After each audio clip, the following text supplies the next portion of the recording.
આ કલીમ ભૈયા નામની ઉંદરડી હતી, તેણે ભૂતકાળમાં નશો કર્યો હતો અને પોલીસ ચોકીના બહાર ધમાચકડી પણ મચાવી હતી। પોલીસ અધિકારી કર્મચારીને ધમકી પણ આપી હતી અને તે સમયે પણ સવાલો ઊભા થયા હતા। અને ફરી એક વખત આ ઉંદરડી છે તે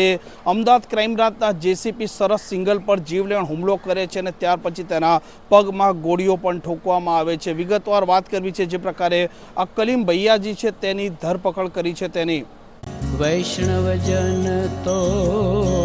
તેને કહીએ જે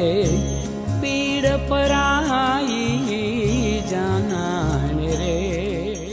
નમસ્કાર, આપ જોઈ રહ્યા છો નવજીવન ન્યૂઝ અને હું છું આપની સાથે તોફિક ગાંચી। ગુજરાતમાં અત્યારે ઘણા રીલ્સના પણ દાદા છે, ઘણા સિગરેટિયા પણ દાદા છે અને ઘણી એવી ઉંદરડીઓ છે જે નશો કરી જાય છે, ત્યાર પછી તે ભાન ભૂલતી હોય છે, તેમની હેસિયત ભૂલી જતી હોય છે અને તે બહાર ધમાચકડી મચાવતી હોય છે, તે વિસ્તારમાં આતંક અને ભય મચાવતી હોય છે। પરંતુ આવી ઉંદરડીઓ જ્યારે કાયદાના સકંજામાં આવે છે તે સમયે તેમને નશો ઉતરી ગયો હોય છે અને બાકીનું કામકાજ છે તે પોલીસ પણ પૂરું કરી દે છે। કલીમ ભૈયાજી નામની ઉંદરડી ભૂતકાળમાં અમદાવાદના ઈસનપુર પોલીસ ચોકીના બહાર ધમાચકડી મચાવી ચૂકેલી હતી અને તે સમયે તેના વિરુદ્ધમાં કાર્યવાહી પણ થઈ। તે સમયે તેણે નશામાં પોલીસ કર્મચારી છે તેને ધમકી આપી હતી અને ફરી વખત અમદાવાદ ક્રાઇમ બ્રાન્ચના પોલીસ ઇન્સ્પેક્ટર ઇમરાન ઘાસુરાને જે પ્રકારે વિગતો મેળવી હતી અને તે મુજબ આ કલીમ ભૈયાજી છે તેની ધરપકડ કરવા જાય છે। તે જ સમયે વટવા વિસ્તારમાં જ્યાં તે ઝૂંપડપટ્ટીમાં છુપાયેલો હતો ત્યાં તેના પાસેથી 4 જે પિસ્તલ છે તે મળી આવે છે અને પિસ્તલ મળ્યા બાદ તેની પૂછપરછ ચાલુ હતી અને તે દરમિયાન ક્રાઇમ બ્રાન્ચના જે જેસીપી છે શરદ સિંઘલ તે વિસ્તારમાં પેટ્રોલિંગ કરતા હતા, તે ઘટના સ્થળે જાય છે અને આ દરમિયાન આ કલીમ ભૈયાજી છે તે સૌથી પહેલાં ઇમરાન ઘાસુરા છે તેમને લાત પણ મારે છે, તેમને નીચે પાડી દે છે અને ત્યાર પછી તેના પાસે રહેલું જે ચપ્પુ હતું તેનાથી આ ક્રાઇમ બ્રાન્ચના જેસીપી શરદ સિંઘલ છે તેમના પર હુમલો કરી દે છે। આ ઘટના ખૂબ ઝડપી બની હતી અને ત્વરિત શરદ સિંઘલ જે અમદાવાદ ક્રાઇમ બ્રાન્ચના જેસીપી છે તે ઇમરાન ઘાસુરા પાસે રહેલી જે રિવોલ્વર છે તે લે છે અને આરોપી છે તેને કાબૂમાં કરવા માટે તેના પગમાં એક ગોળી છે તે ધરબી દે છે અને આરોપી અમદાવાદની સિવિલ હોસ્પિટલમાં સારવાર મેળવી રહ્યો હતો અને અમદાવાદ ક્રાઇમ બ્રાન્ચે આજે તેની ધરપકડ કરી છે અને આ ઘટનાને લઈને ક્રાઇમ બ્રાન્ચના એસીપી ભરત પટેલે પણ વિગતો આપી છે। આગામી રથયાત્રા જે 16 જુલાઈના રોજ નીકળનાર છે એ અનુસંધાને કાયદો અને વ્યવસ્થાની પરિસ્થિતિની જાળવણી અથવા દેખરેખ રાખવા માટે ક્રાઇમ બ્રાન્ચની અલગ અલગ ટીમો શહેરના અલગ અલગ વિસ્તારોમાં કાર્યરત હતી। આ સાથે ઉચ્ચ અધિકારીશ્રીઓ પણ દરેક વિસ્તારનું નિરીક્ષણ કરવા માટે પેટ્રોલિંગમાં હતા। એ અરસામાં ક્રાઇમ બ્રાન્ચના પોલીસ ઇન્સ્પેક્ટર શ્રી ઘાસુરાને જે બાતમી મળેલી એ બાતમી અનુસંધાને જે કાર્યવાહી કરવામાં આવી એ કાર્યવાહીમાં હાલ જે પકડાયેલા આરોપી જે છે મોહમ્મદ કલીમ ઉર્ફે કલીમ ભૈયા જે ઈસનપુર ખાતે રહે છે ચોકીદાર દરગાહની પાસે, આ જે કલીમ ભૈયા જે છે મોહમ્મદ કલીમ એના વિરુદ્ધ અત્યાર સુધીમાં 36થી વધુ અલગ અલગ હેડના ગુના નોંધાયેલા છે, જેમાં મારામારી, હથિયાર રાખવા, સરકારી અધિકારી કર્મચારી પર હુમલો કરવો, આ તમામ પ્રકારના અલગ અલગ પ્રકારના ગુના નોંધાયેલા છે। આ જ્યારે આ રેડ કરવામાં આવી ત્યારે મોહમ્મદ કલીમ પાસેથી 4 પિસ્ટલ દેશી બનાવટની અને 7 કારતૂસ જીવતા મળી આવેલા હતા અને આ જે આખી કાર્યવાહી હતી એ પોલીસ ઇન્સ્પેક્ટરશ્રી દ્વારા કરવામાં આવી રહેલી હતી। દરમિયાન આ જે હથિયારો મળી આવ્યા એ અંગેની જાણ એમના દ્વારા ઉચ્ચ પોલીસ અધિકારીશ્રીઓને કરવામાં આવેલી હતી। આ અરસામાં ક્રાઇમ બ્રાન્ચના સંયુક્ત પોલીસ કમિશનર શ્રી એ જ વિસ્તારમાં પેટ્રોલિંગ કરતા હતા અને એ જ અરસામાં જ્યારે જાણ થઈ તો સહજ રીતે એ બનાવ સ્થળે પહોંચેલા અને હથિયારો કેવા પ્રકારના છે, આરોપીની વિગત શું છે જાણવાનો પ્રયત્ન કરેલો અને એ અરસામાં આ જે આરોપી જે છે એની પૂછપરછ માટે જ્યાં એ જે છાપરામાં જે સંતાડેલા હથિયાર એ હથિયાર જોવા ત્યાં લઈ જઈને એની પૂછપરછ શરૂ કરવામાં આવી હતી ત્યારે એને પૂછવામાં આવ્યું કે હથિયાર અહીંયા તે કેવી રીતે સંતાડેલા હતા।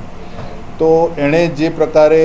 ત્યાં પડેલા કચરો અને અલગ ગોદડીઓ, કપડાના ટુકડાઓ બધું હતું એ ફેદવાનો ડોળ કરેલો અને ત્યાંથી જ એણે એક ચપ્પુ લઈ અને તરત જ સંયુક્ત પોલીસ કમિશનરશ્રીના ઉપર હુમલો કરેલો। એ હુમલો થતાં સર સમય સૂચકતા વાપરી ખસી જતાં એમના ડાબા હાથે બાવળાના ભાગે એ જે ચપ્પુ છે એનાથી ઈજા થયેલી ગંભીર અને એ પહેલાં આ જે નીચે નમી ઊભો થયો પહેલાં એણે સર્વપ્રથમ પોલીસ ઇન્સ્પેક્ટર શ્રી ઘાસુરાને ખૂબ જ જોરથી ધક્કો મારતા એ પડી ગયેલા હવે બીજી વાર જ્યારે હુમલો થતો હતો ત્યારે જોરથી રાડ પાડી એને રોકવાનો પ્રયત્ન કરવામાં આવ્યો સંયુક્ત પોલીસ કમિશનરજી દ્વારા. આ બધું એટલી ત્વરિત ગતિએ બન્યું કારણ કે વિસ્તાર પણ એ પ્રકારનો છે જે બનાવ સ્થળે 3 વ્યક્તિ ઊભા હતા, કોન્સ્ટેબલ પણ હતા ત્યાં. તો એ જ ઘડીએ જ્યારે ઘાસુરા જ્યારે પડી ગયા ત્યારે એમના જે કમરના ભાગે જે સર્વિસ પિસ્ટલ હતી એ પિસ્ટલ સંયુક્ત પોલીસ કમિશનરશ્રીએ એમના હસ્તક લઈ લીધેલી અને જોરથી બૂમ પાડી કે રોકાઈ જાય, પણ આરોપી ફરીથી હુમલો કરવાની કોશિશ કરતા એને એ હુમલાથી મતલબ પોતાને અને સાથી ટીમને બચાવવા માટે એમણે ફાયર કર્યું અને ગોળી એના આરોપીના પગમાં લાગેલી. તે જ વખતે પોલીસ ઇન્સ્પેક્ટરશ્રીએ ઈજાગ્રસ્ત સંયુક્ત પોલીસ કમિશનરશ્રી અને આરોપીને તાત્કાલિક અલગ અલગ વાહનોમાં સિવિલ હોસ્પિટલ પહોંચાડવામાં આવેલા અને એ પછી આરોપી વિરુદ્ધ આ ગુનો નોંધવામાં આવેલો છે. આરોપી વિરુદ્ધ અત્યાર સુધીમાં આ ગુના ઉપરાંત 36થી વધુ ગુના નોંધાયેલા છે અને તમામ પ્રકારના ગુનાઓ સામાન્ય રીતે શહેરની કાયદો અને વ્યવસ્થાની પરિસ્થિતિને નુકસાન પહોંચાડે એ પ્રકારના ગુનાઓ છે. અને હાલ આરોપી અટક કર્યા બાદ તેના 5 દિવસના પોલીસ કસ્ટડી રિમાન્ડ મેળવવામાં આવેલા છે અને હાલ તેની પૂછપરછ ચાલી રહેલી છે. અત્યારે પ્રાથમિક તપાસ મુજબ આ જે હથિયારની જે બનાવટ જે છે અને એની પૂછપરછમાં જાણવા મળ્યું છે કે એ આ હથિયાર મધ્યપ્રદેશથી લાવેલો છે. આરોપીના વિરુદ્ધ એટલા ગુના નોંધાયેલા છે કે એની પૂછપરછમાં થોડો સમય લાગી રહેલો છે કારણ કે એને પોલીસ પૂછપરછની પદ્ધતિથી ખૂબ સારી રીતે વાકેફ છે. હાલ એ ઈજાગ્રસ્ત છે એટલે અત્યારે એની સઘન પૂછપરછ ચાલી રહેલી છે યુક્તિ પ્રયુક્તિપૂર્વક અને આ જે મૂળ સ્ત્રોત છે જે હથિયાર પૂરા પાડવાનો ત્યાં સુધી પહોંચવામાં આવશે.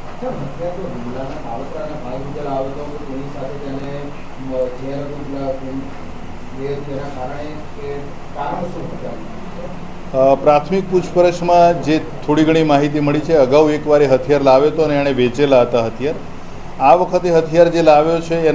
એનું જે પ્રકારની એની ગુનાહિત માનસિકતા છે તો એને એ વિસ્તારમાં પોતાનું વર્ચસ્વ વધારવા અથવા તો એની સાથે જે જોડાય એના હથિયાર પૂરું પાડી અને પોતાની ગેંગ ઊભી કરવા માટે એણે આ પ્રકારના હથિયારો મંગાવેલા હતા. આમ કલીમ ભૈયાજી છે તેના પાસે દેશી પિસ્તલો 4 પકડાઈ છે, તે મધ્યપ્રદેશથી લાવેલો હતો અને આવનારા દિવસોમાં જે પ્રકારે રથયાત્રા છે અને તેને લઈને અમદાવાદની પોલીસ અને ક્રાઇમ બ્રાન્ચ પણ અલગ અલગ વિસ્તારોમાં પેટ્રોલિંગ કરી રહી છે અને કલીમ ભૈયાજી જેના વિરુદ્ધમાં 36થી વધારે ગુના પોલીસના ચોપડે નોંધાયેલા છે, તે પોતે નશાનો પણ આદી છે. ભૂતકાળમાં પણ તે સરકારી અધિકારીઓ પણ હુમલા કરી ચૂક્યો છે અને ફરી એક વખત તેણે અમદાવાદ ક્રાઇમ બ્રાન્ચના જેસીપી સરસ સિંગલ પર જે પ્રકારે તેણે ચપ્પા વડે હુમલો કર્યો છે તે ચર્ચાનો મુદ્દો પણ બન્યો છે અને તેના વિરુદ્ધમાં એક હથિયાર અને એક પોલીસ અધિકારી પર જે પ્રકારનો જીવલેણ હુમલો કર્યો તેમ 2 અલગ અલગ ગુના પણ દાખલ કરી દેવામાં આવ્યા છે. જો કે આ ઉંદરડી જે પ્રકારે ભૂતકાળમાં દારૂના નશામાં આતંક મચાવી ચૂકી હતી તે જ મુજબ તેણે આ નશામાં પોલીસ અધિકારી પર હુમલો કર્યો અને હવે તેના